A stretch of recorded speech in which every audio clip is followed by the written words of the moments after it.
It is my pleasure to invite Her Excellency Sheikh Hasina, Honorable Prime Minister of the People's Republic of Bangladesh, to deliver special remarks.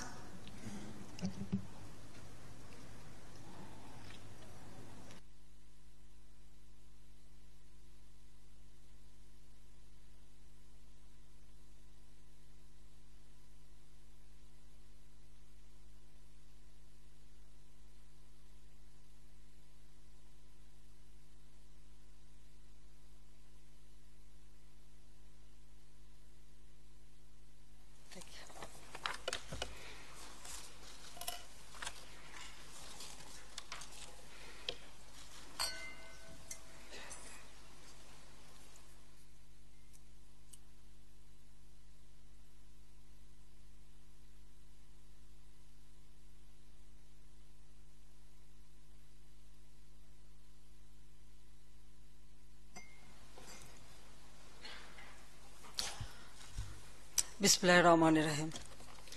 Madam Chair, Madam Executive Secretary, distinguished delegates, ladies and gentlemen, Assalamu alaikum, and a very good morning to you all. It is my pleasure to join the 80th annual session of UNESCAP. I thank Madam Executive Secretary for her invitation. This year marks the 50th anniversary of Bangladesh's UN membership. We continue to be guided by the vision of our father of the nation, Bangabandhu Sheikh Mujibur Rahman, in forging a value-driving partnership with the UN. Our multidimensional engagements with UNESCAP remain crucial to our pursuit of regional connectivity, integration, and prosperity. Madam Chair, Bangladesh is now considered a role model for social development, a regional stability provider, and an emerging regional connectivity hub. Our government has mainstreamed the Sustainable Development Goals into our national development strategies. We consider the 2030 Agenda to be a blueprint for supporting our smooth and sustainable graduation from UN LDC status by 2026. Bangladesh is now provides critical links to the Trans-Asian Highway and Railway network. Our physical and digital infrastructure and being developed to foster regional trade and connectivity. We offer access to the Bay of Bengal for landlocked territories in our neighborhood. We stand ready to work together with all regional partners through mutual understanding and cooperation. Ladies and gentlemen, the Asia-Pacific region must stand united against our common enemies of poverty and hunger. In Bangladesh, we have reduced poverty from 41.51% to 18.7% between 2006 and 2022. We have reduced extreme poverty from 25.1% to 5.6% during the same period. We remain confident about eradicating extreme poverty by 2030. We have made notable progress on food security with focused intervention on maternal and child nutrition. We also reduced the maternal and child, their mortality because we support them free of cost medicine, and also sometimes those who are very poor, we provide food free of cost. Our current priority is to address inequalities through income distribution, asset ownership, and social protection. Because I always give importance to our younger generation, especially children. And newborn children also, we always assist to the mother-to-be. And that way we reduce the child and mother mortality very quickly. And it will continue. Our government has taken concrete initiatives to promote quality, inclusive, and transformative education. We have attained near universal enrollment and gender parity in schools through cash transfers, school meals, free textbook distribution. Our achievements in reducing infant, child, and maternal mortality stands out in the South Asian context. Building on our community-based health service system, we are now working on attaining universal health coverage by 2030. Madam Chair, the vibrant social mobility of our women and girls is reflected in our regional ranking and reducing gender gaps. Our wide-ranging social security measures serve the most vulnerable, including persons with disabilities, the elderly, and insolvent widows. We have recently launched a universal pension scheme to cover both formal and informal sectors. Our achievements in financial inclusion has been a game changer for the rural economy. We offer targeted policy and fiscal support to micro, small, and medium enterprises for skill development and employment creation. Under my flagship ASAN project, we have been able to accommodate more than 4 million landless and homeless people in free housing. All the house and land we are providing them, it is free of cost. Our government has kept its commitment to ensure safe drinking water, improved sanitation, electricity access, and internet coverage across the country. We have set up hundreds of digital centers to bring public services to our people's doorstep. We are now aiming to build a knowledge-based smart nation by 2041 under the banner of Smart Bangladesh. Madam Chair, much of our development gains are affected by climate impacts. As a low-lying delta, Bangladesh has no option but to invest heavily in climate resilience. Bangladesh is already recognized as a global leader in climate adaptation. We are happy to share our traditional and innovative solutions with other vulnerable countries. We urge developed and emerging economies in the region to raise their time-bound emission reduction targets. For economies in transition, it is important to have a just energy transition. In Bangladesh, we have working a long-term energy security with a sound mix of clean and renewable energy. We shall continue to do our part in pursuing a circular and low-carbon economic growth pathway. We need increased and easy access to financing and technology from both the public and private sectors.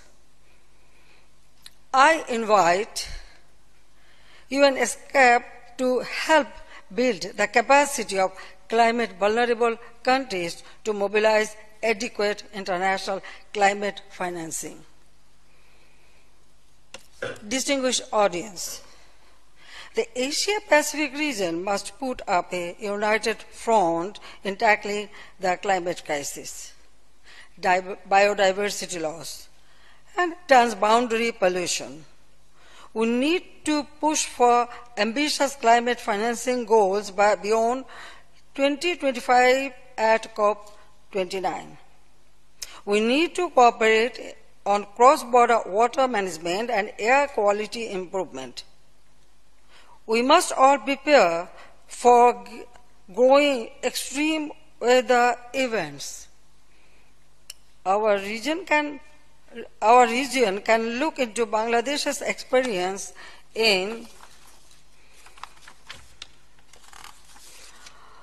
disaster risk reduction.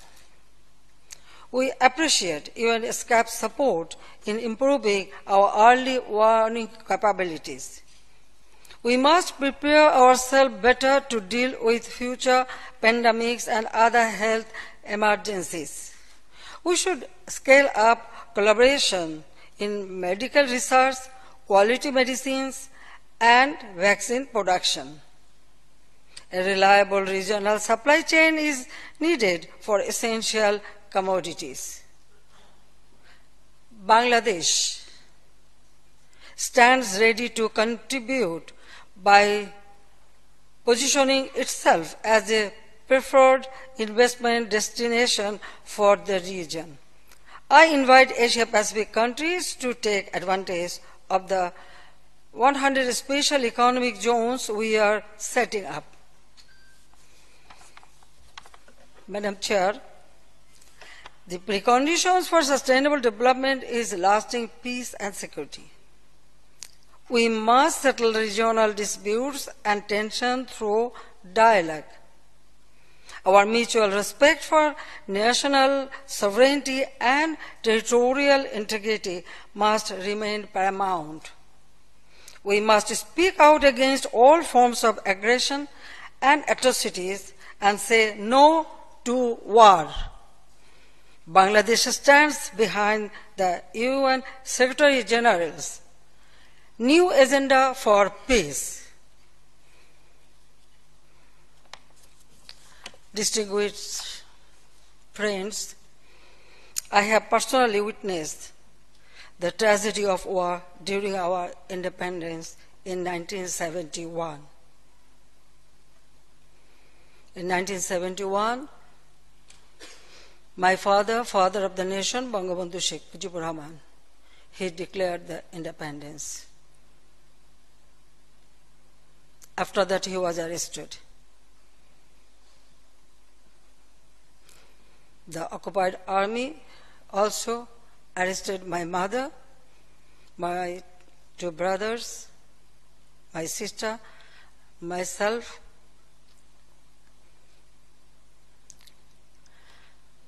They occupied our home, destroyed it, looted, and they put us in an abandoned house.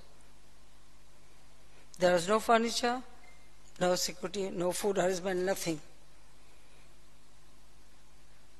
Yes, they provided just only one blanket for whole family. I was pregnant that time. My younger brother was only 6 years old. For whole day and night up to next day, we didn't receive any food or anything.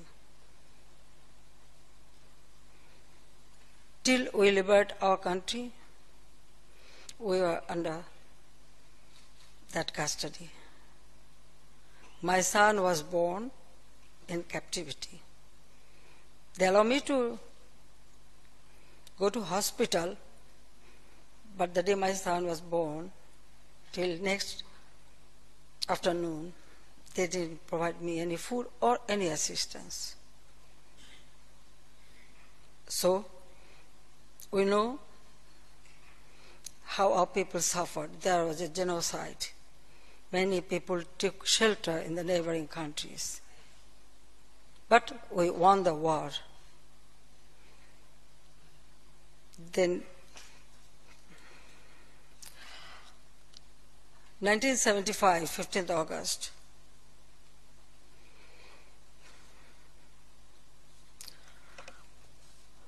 I lost my family. I have suffered the trauma of the brutal assassination of my father, mother, my 3 brothers, my 2 sisters-in-law, and other relatives. My sister and I was abroad that time. I was in Germany. We could not come back to our country because military dictator took over power and declared martial law, and they prevented us to come back to my country. We have to live abroad as a refugee for 6 years.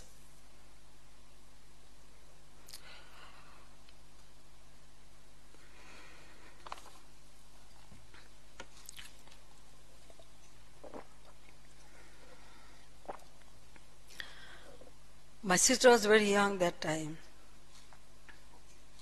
She was only 16 or 17 years old.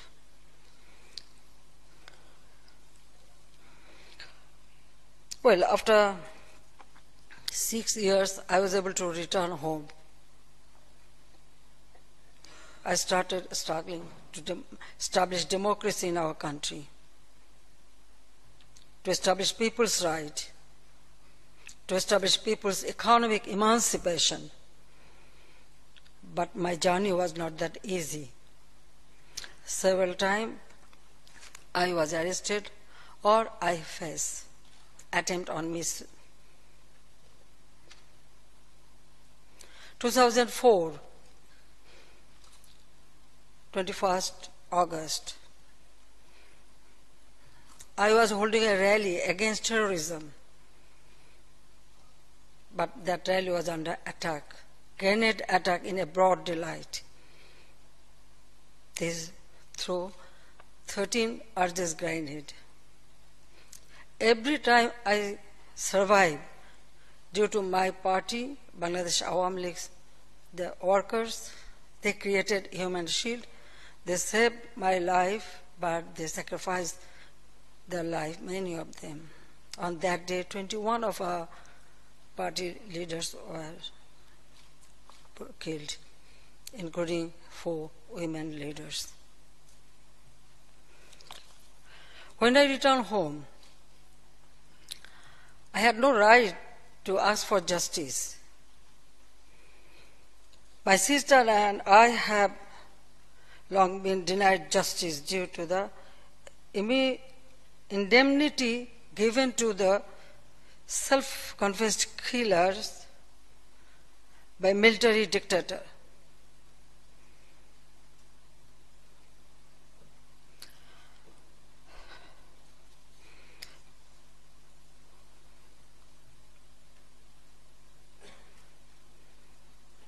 So, our hearts reached out to unnecessary human suffering anywhere in the world.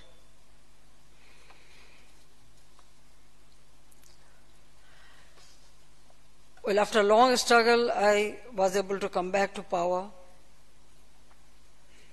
Then, second time, I came back to power in 1996. Till 2001, I was there. Then again, 2008 election I won, and 2009 I was able to come back to power with the people's support.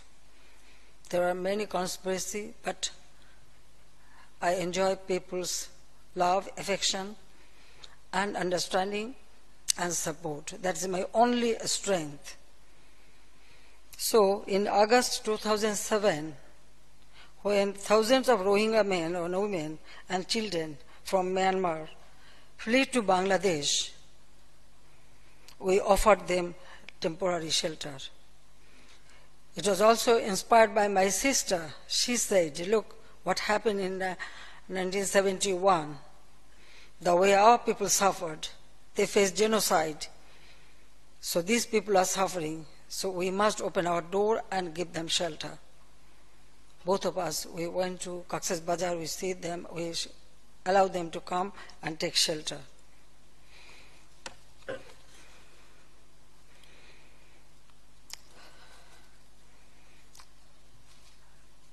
Excellencies, brothers and sisters, with an ever-growing population, this has now become one of the largest humanitarian situations in the world.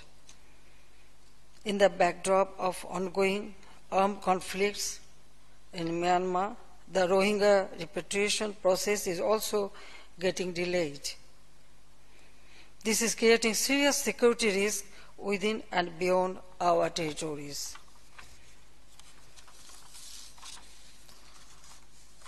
I take this opportunity to call upon the Asia-Pacific region, especially ASEAN, to play a proactive role in resolving the volatile situation in Myanmar. We must ensure that the Rohingyas can go back home in safety and dignity, and the earliest possible.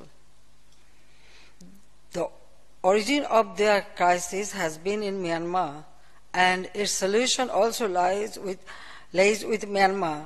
As long as the solution remains out of reach, all our efforts at regional connectivity, integration, and prosperity will continue to be marked by a missing puzzle. Let us redouble our efforts to put the puzzle back in the place. And side by side, I also want to mention the war is going on. Genocide is going on in Palestine. It must be stopped. War cannot give any solution, only loss of life. Children, women are the worst sufferers. Younger generation, they lost their life. Then why war? Wherever I go, I raise my voice because I face both experience, the wartime and as a refugee. So, please, I call upon the world leaders to stop the war, the Russia-Ukraine war, then now Israel, Iran, or Palestine. Why Palestine people should not get their right? So we must raise our voice. After returning home, I established democracy in my country. And because democracy and continuous stability is there, and that's why I could make that much progress for our people. I wanted to do more, but because of this war and conflict, and then sanction, counter-sanction, inflation, all these reasons, I could go further. But I am trying my best to give our people more better life. So please raise your voice against any war. We don't want any war. In my country, I had insurgency activities for 2 decades. I solved it bilaterally only with those people I just discussed. 1,800 armed cadres surrendered their arms to me. That way I restored peace in my own country. So, through discussion, I think any problem can be solved. But we must focus on poverty reduction and ensure these people, those who are still suffering, for their economic emancipation. This is my humble call upon the world leaders, people, and also developed country. I thank you very much, Madam Chair, for giving me this opportunity to talk. I'm sorry I have to mention some of my...